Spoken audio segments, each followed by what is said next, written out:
Qui c'est qui veut un titre en carton? Un titre avec un astérisque. Un astérisque. Un astérisque. On a vérifié avant l'apéro. Non masculin. Voilà, c'est ça, exactement.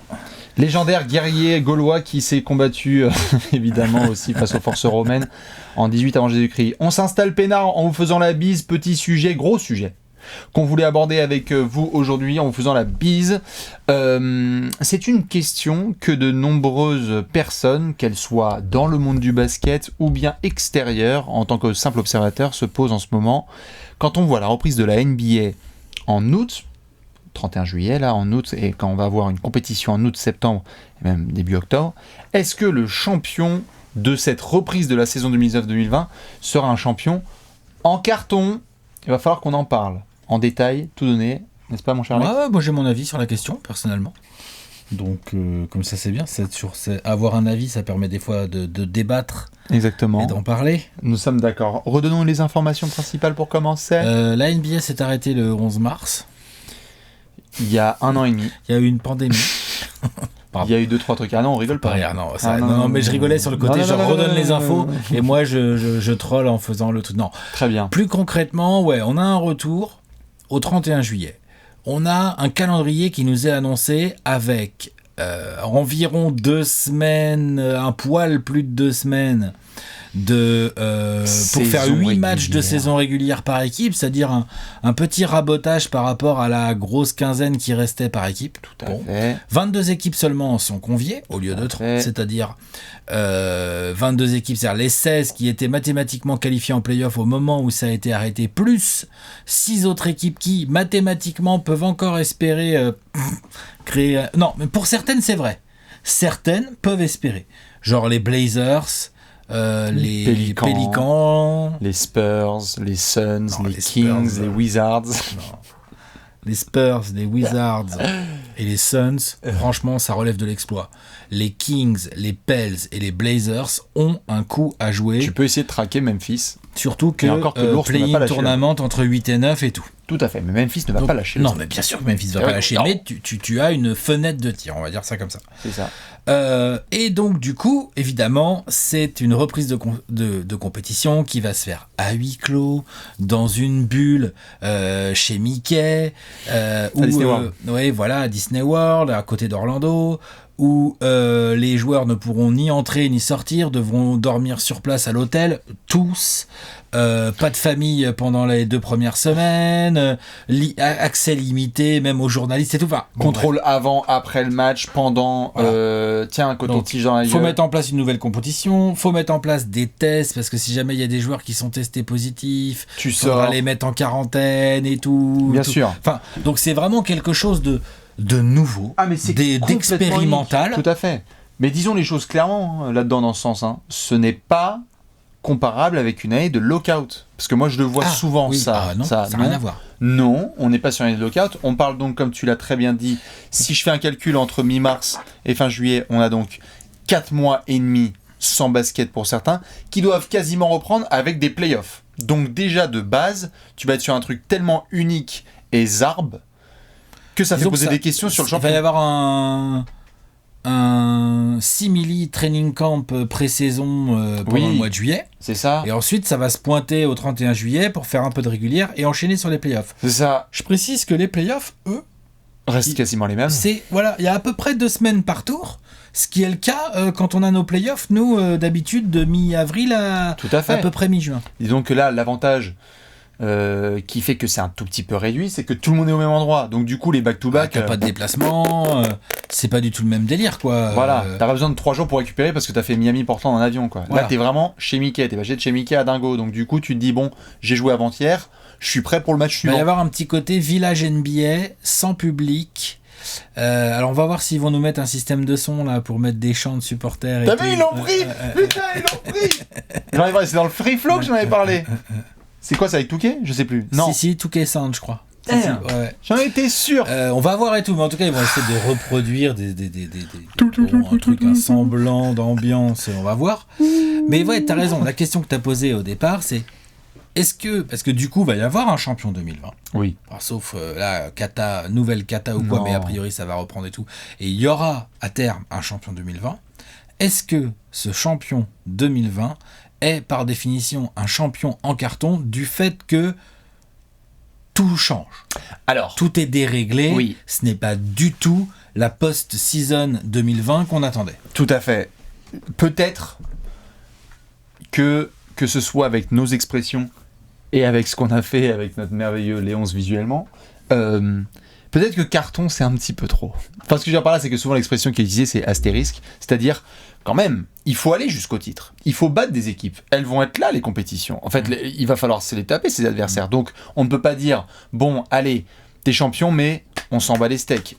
Il y aura obligatoirement un astérisque. C'est inévitable.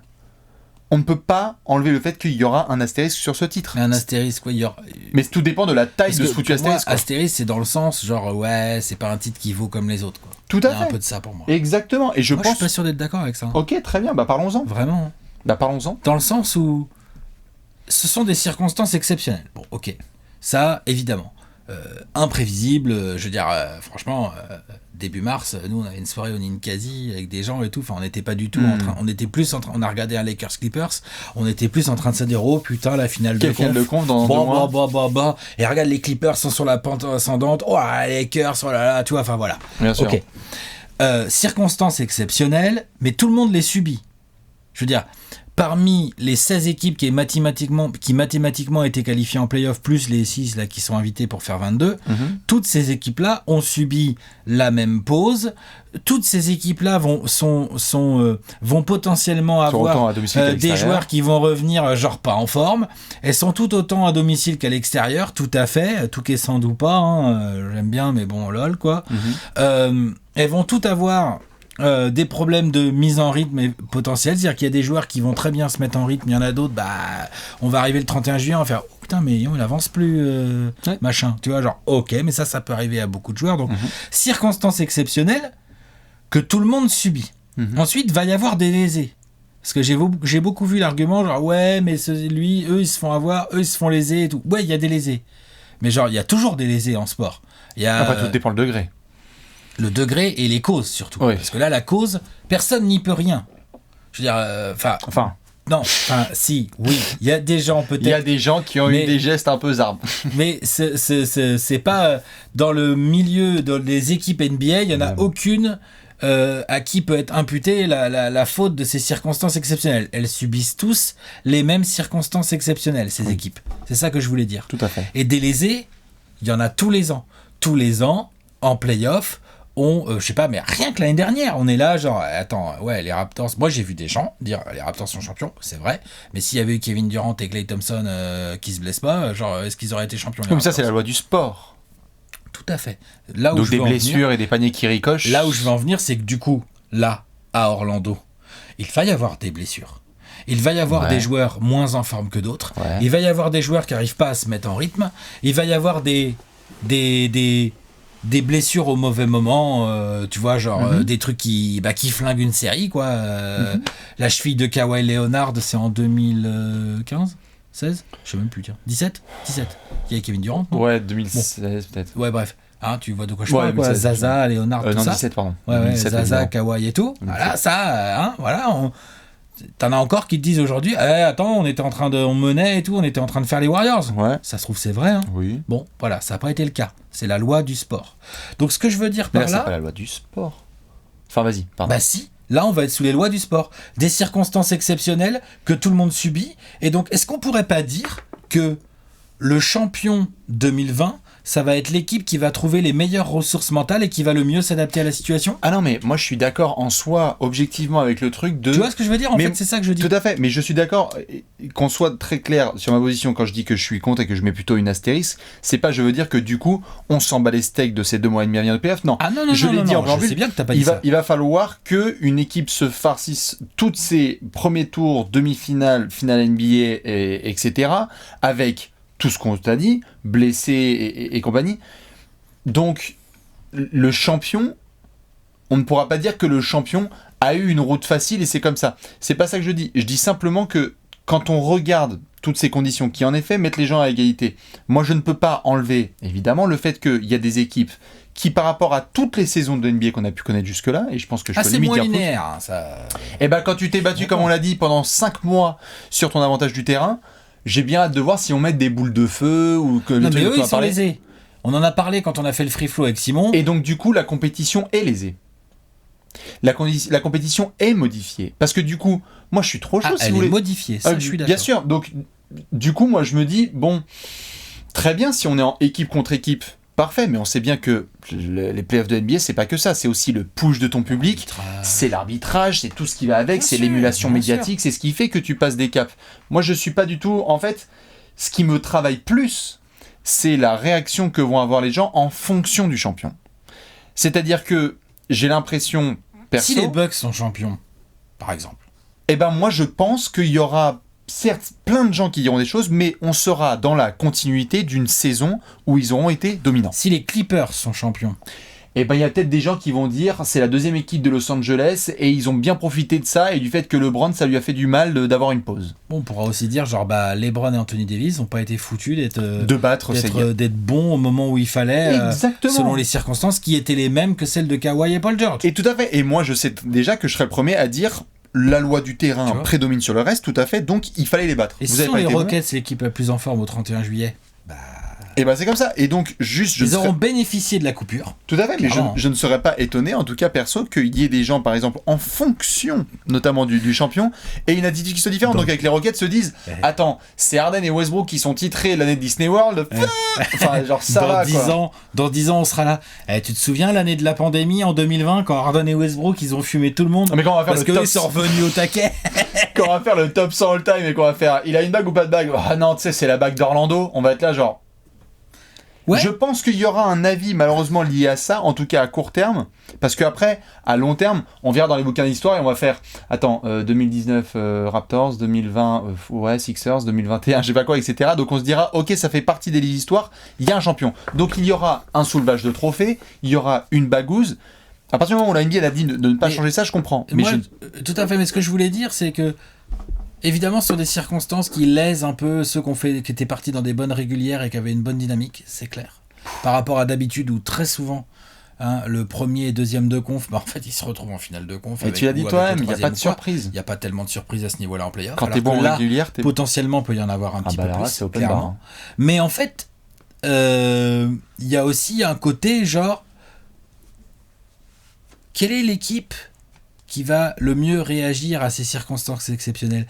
Quelle est l'équipe qui mentalement va arriver la plus prête à gagner là, le 31 juillet? Je suis totalement d'accord. Et ça sera très respectable. Ce sera ça hyper sera respectable. Même plus que respectable, ça sera même il y aura un côté exploit un peu. Évidemment, mais, et je suis totalement d'accord avec, comme si c'était exactement, comme si c'était un Mission Impossible 4, mais cela n'enlèvera pas l'astérisque.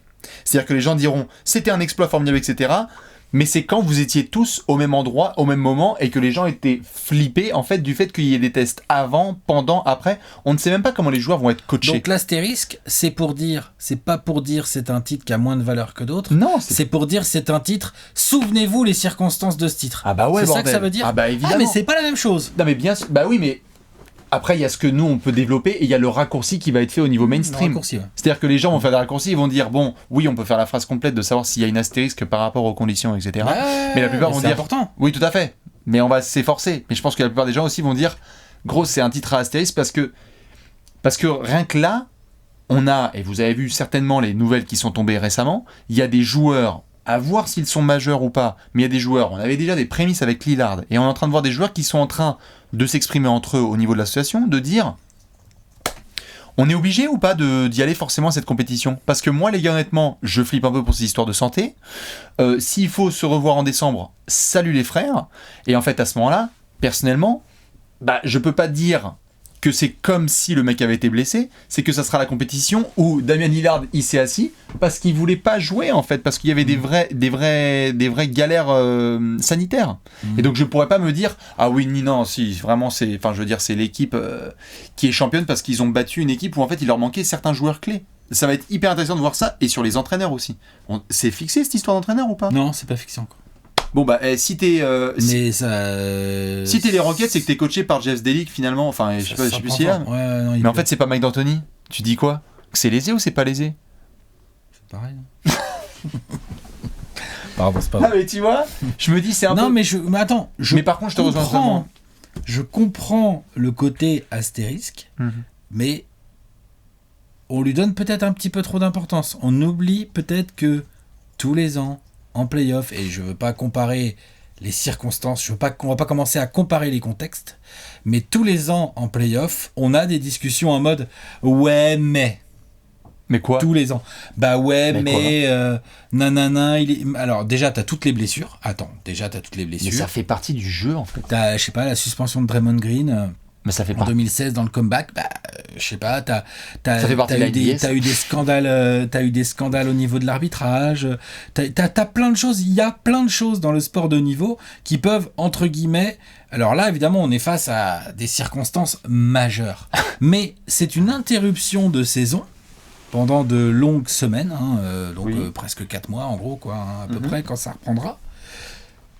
Donc, il y a un côté, quelle est l'équipe qui va le mieux relever ce défi ? Je suis d'accord. Et je pense que l'équipe qui relèvera le mieux ce défi, quelle qu'elle soit, j'ai envie de dire... Elle aura tout le mérite du monde. Je suis d'accord. Et après, on pourra dire, en fonction du champion, on ne pourra que dire, par exemple, si jamais les Sixers, par exemple, arrivent et puis Joel Embiid, il commence à suivre ses paroles avec des actes, et Ben Simmons, qui n'était pas en super forme quand ça a été interrompu, et là, en fait, il s'est bien remis parce qu'il a eu du temps pour se reposer. Ou je sais pas, moi, les Pacers, en fait, Oladipo, là, il s'est entraîné comme un malade. Luka Doncic, ses premiers playoffs, c'est à Disney, il gagne.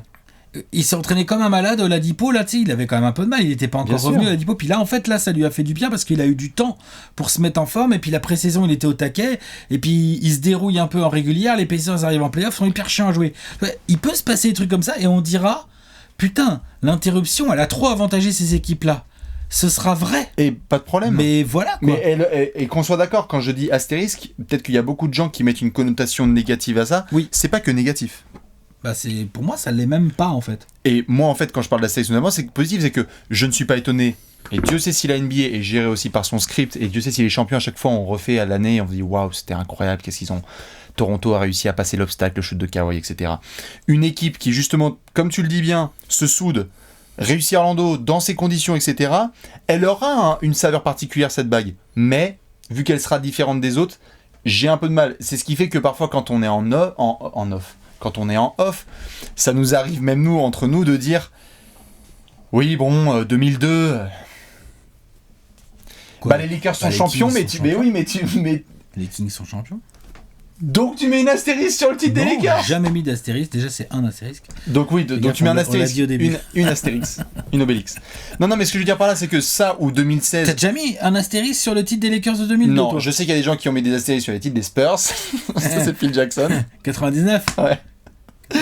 Et je le comprends, en fait. Ah, il y a eu 50 matchs de régulière. Il y a eu 50 matchs de régulière, en fait. Ok. C'est des circonstances exceptionnelles dont les Spurs sont sortis les plus forts. Après, tout à fait, la situation est particulière. Je ne mets pas d'astérisque sur le titre en soi des Lakers 2002 ou des Cavs de 2016 parce que il y a eu toute une saison. Je vais pas en fait mettre une astérisque sur une série, tu vois. La série, c'est un scandale en 2002 et on peut dire ce qu'on veut sur la suspension de Draymond Green, mais c'est un fait isolé. C'est pas la série qui est un scandale, hein, c'est le Game 6 principalement. C'est la série qui est un scandale. Oh, quand même, le Game 6, la série qui est un scandale. Le point d'or. Allez, vous faire le what if qu'on a fait, c'est la série qui est un scandale. Ouais.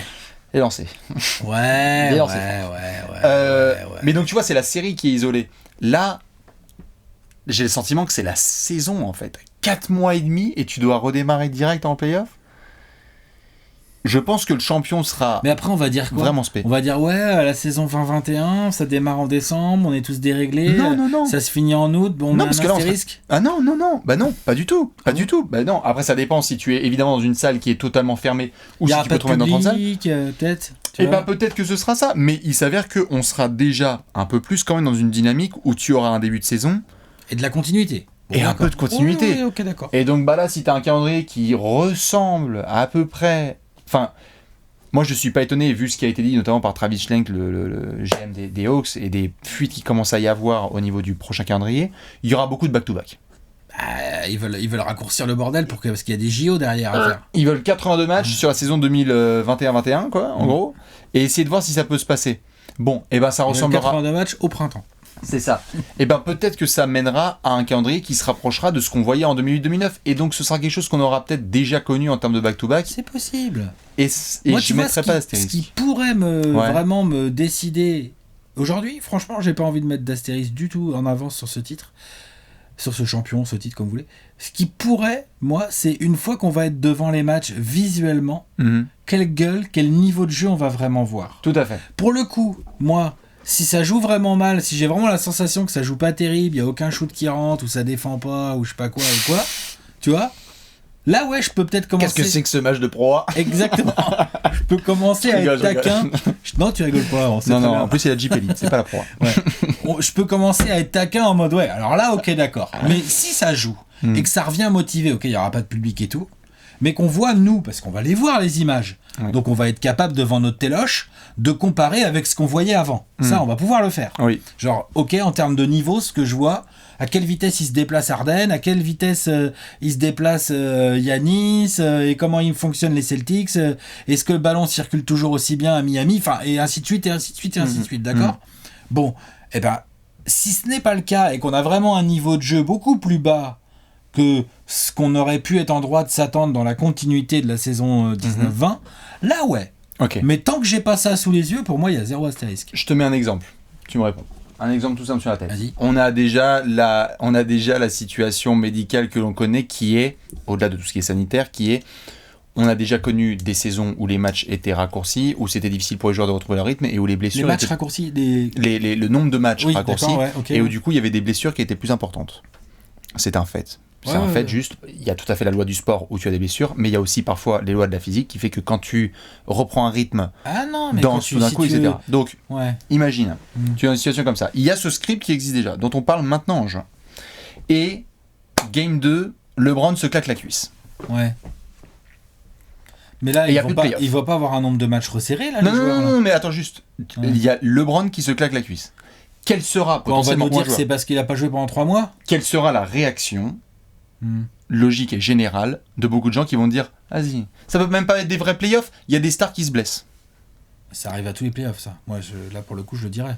Et les playoffs. Et tu seras totalement en droit de le dire. Une année exemptée. Et tu seras totalement en droit de le dire, sauf que par rapport, je pense, aux attentes des gens qui verront ça, s'il y a des blessés, ils vont se dire ah mais oui, mais il y a eu 4 mois de pause, donc forcément des athlètes se blessent.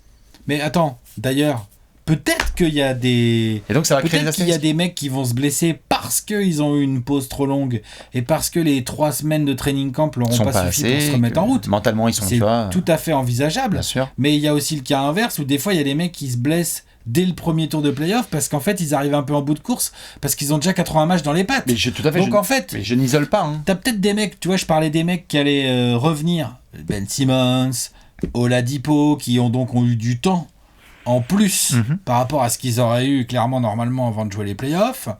T'as aussi ceux qui commençaient un peu à être un peu fatigués, qui du coup il y en a qui vont très bien gérer cette pause, c'est-à-dire qui vont se reposer et après commencer une remise en forme et puis qui ont une discipline personnelle qui fait qu'ils vont pas arriver avec 800 kilos de trop, quoi, tu vois. Sûr. Donc ils vont arriver bien fit et tout. Enfin, je sais pas, pour ceux qui veulent regarder Westbrook s'entraîner dans le sable, vous verrez que le gaillard visiblement tu lui dis c'est demain, il peut jouer. Ouais, il habite à Orlando. Il n'y a pas de problème. Il y en a d'autres, je pense que ça va pas être le cas. Donc ça, évidemment, cette grosse pause crée des inégalités à ce niveau-là.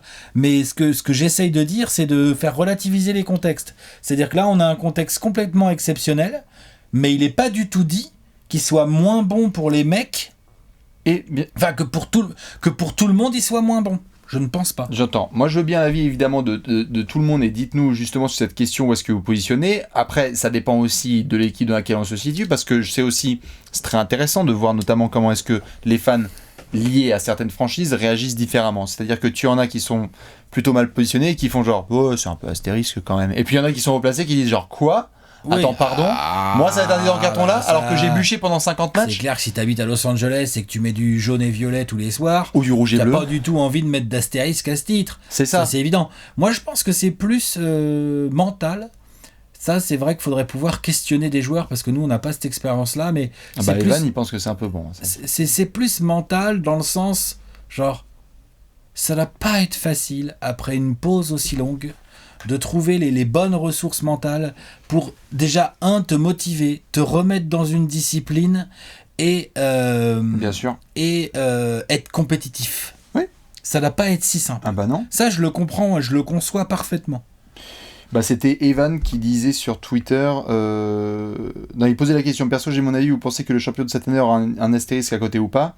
Vous pensez vraiment que ce sera un titre avec autant de valeur? Et SVP, pas de comparaison avec les saisons de lockout, ça n'a rien à voir.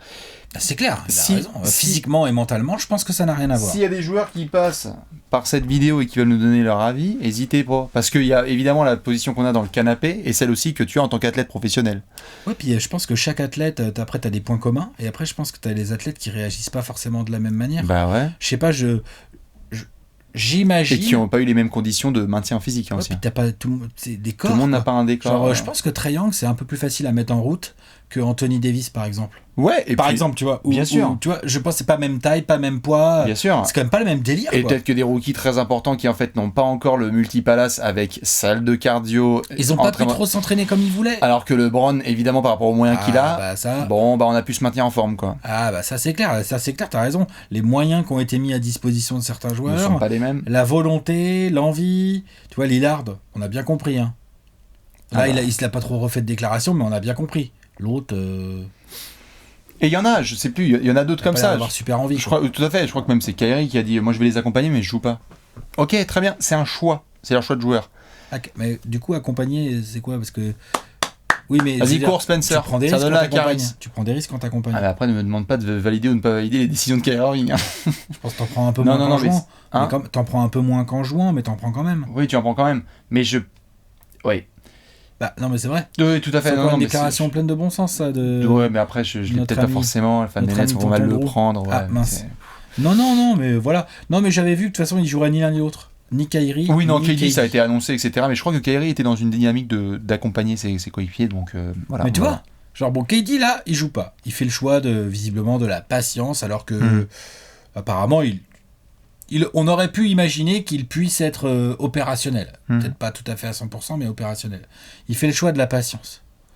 Mais tu vois, genre, je sais pas, moi... KD avait dit, ok, c'est bon, je serai là. Oui. C'est cool, tant mieux. Tiens, les petits 4 mois, là, ça change tout pour moi. C'est pas les mêmes équipes. C'est évidemment pas les mêmes équipes. Je suis pour les belles histoires et je pense vraiment qu'il y aura des belles histoires dans ces playoffs 2020. C'est très bizarre comme phrase, mais je pense vraiment qu'il y aura des oh shit, je pensais pas, Knicks 99, c'est-à-dire finalement on ne s'y attend pas. Et puis, parce que le contexte est particulier, les planètes sont alignées, et ben ouais, c'est peut-être. Et bah peut-être que t'as Jason Tatum en finale NBA avec les Celtics parce qu'en fait, holy shit, déjà l'équipe est déjà en base, ça s'est bien passé avec Brad Stevens, il y a des choses qu'on n'a pas su pendant 4 mois où il y a eu des zooms tous les jours où les mecs ont fait hey, les gars, on révise bien parce que c'est pas le même bordel qu'à Houston ou je ne sais quel, pas je pense à Houston ou dans d'autres franchises.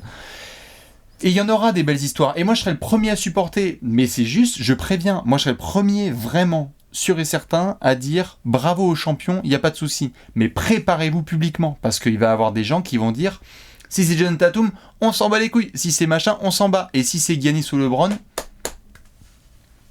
je pense qu'il y aura beaucoup de ça. Et à part, parce qu'on a parlé un peu Sixers et Rockets, à part ces deux équipes-là qui ont eu potentiellement beaucoup à gagner avec cette pause, tu vois d'autres équipes qui pourraient genre avoir plus profité que d'autres de cette pause et de ce retour. Les Pacers ou la Dipo, là, ma théorie, elle te plaît pas? Si, ça peut lui faire du bien du temps. Ouais, bien sûr. Moi, je crois que les Pels. Moi, je crois que je vais surveiller de très près les équipes avec les meilleures cohésions. C'est-à-dire que les équipes où ça fait longtemps que ça joue ensemble.